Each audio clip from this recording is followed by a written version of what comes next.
1 billion విలువ ఆన్సర్లు 100 మిలియన్లు, 1000 మిలియన్లు, 10 మిలియన్లు, 10,000 మిలియన్లు అని ఇచ్చాడు. అంతర్జాతీయ సంఖ్యామానంలో మిలియన్ల కంటే పెద్ద సంఖ్యలను తెలియజేయడానికి బిలియన్లు వాడతారు. 1 billion is equal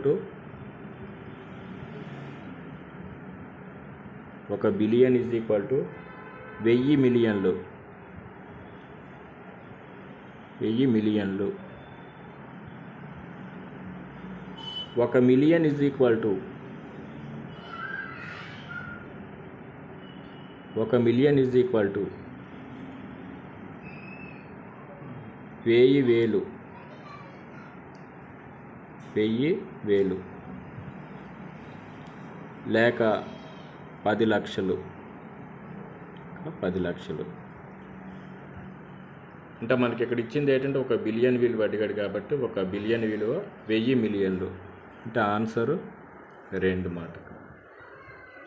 next question 15 × y - 4 - 2 × y - 9 + 5 × y + 6 = 0 సాధించగా y విలువ.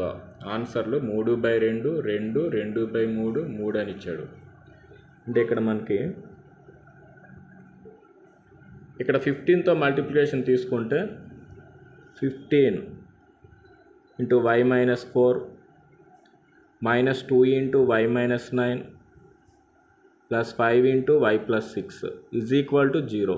ఈక్వేషన్ సాల్వ్ చేసుకుంటే 15 × y 15y minus symbol minus 15 × 4 60 minus 2 × y minus 2y minus into minus plus 2 × 9 2 × 9 18 plus 5 × y 5y plus 5 × 6 30 = 0.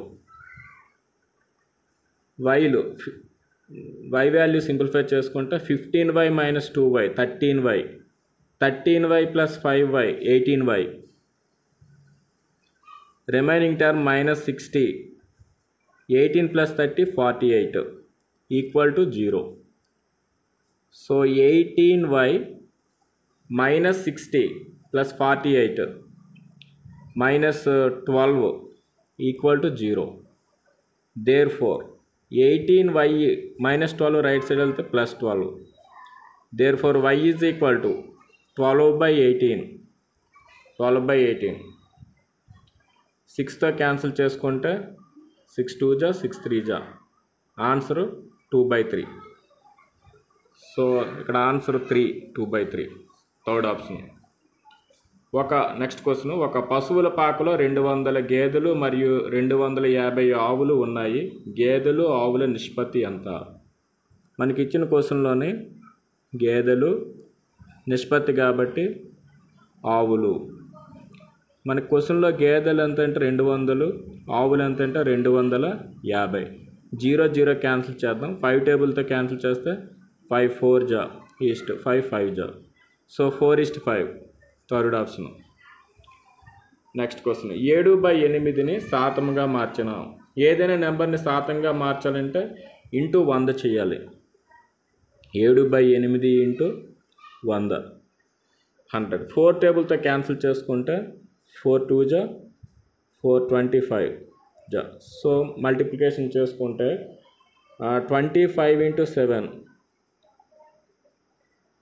175 175/2 175/2%. కానీ ఆన్సర్లో అవేవి ఇవ్వలేదు కాబట్టి దీన్ని సింప్లిఫై చేసుకుంటే 2 8 जा 16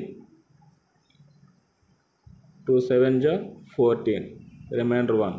దేర్ఫోర్ దీన్ని మనం మిక్స్డ్ ఫ్రాక్షన్లో రాసుకుంటే 87 1/2%. So 87 1/2%. Fourth option. Next question 5pq p² × p² - q² divided by 2p × p + q విలువ. ఇక్కడ first answer 2/5 × p - qp, second answer 5/3 q × p - q, third option 3/5 q × p - q, fourth option 5/2 q p - q. 5pq, p square minus q square divided by 2p, p plus q. దీన్ని మనం ఏ square minus B square ప్రకారం ఏ plus B into ఏ minus B కింద మార్చుకుంటే ఇక్కడ మనం పీని cancel చేస్తే 5/2 q, దీన్ని p plus q into p minus q రాసాం by p plus q. P plus q cancel చేసుకుంటే 5/2 q p minus q. So ఈ ఆన్సరు మనకి ఇక్కడ ఫోర్త్ ఆప్షన్లో ఉంది, 5/2 q p minus q. So fourth answer. Next question, 3 × 10⁻⁵ సాధారణ రూపము. 3 × 10⁻⁵, దీన్ని 3 × 1/10⁵ అని రాయొచ్చు.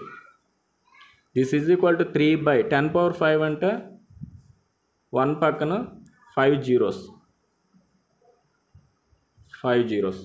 సో దీన్ని మనం ఎలా రాయొచ్చు అంటే 0 అన్నట్లు చూసుకుంటాం, 0.145. నెక్స్ట్ క్వశ్చన్, రెండు పొడవులు ప్లస్ 2 వెడల్పులు. దీర్ఘచతురస్రం చుట్టుకొలత, త్రిభుజం చుట్టుకొలత, దీర్ఘచతురస్ర వైశాల్యం, చతురస్ర వైశాల్యం. మనకి ఇది దీర్ఘచతురస్రం చుట్టుకొలత. ఆన్సర్ దీర్ఘచతురస్రం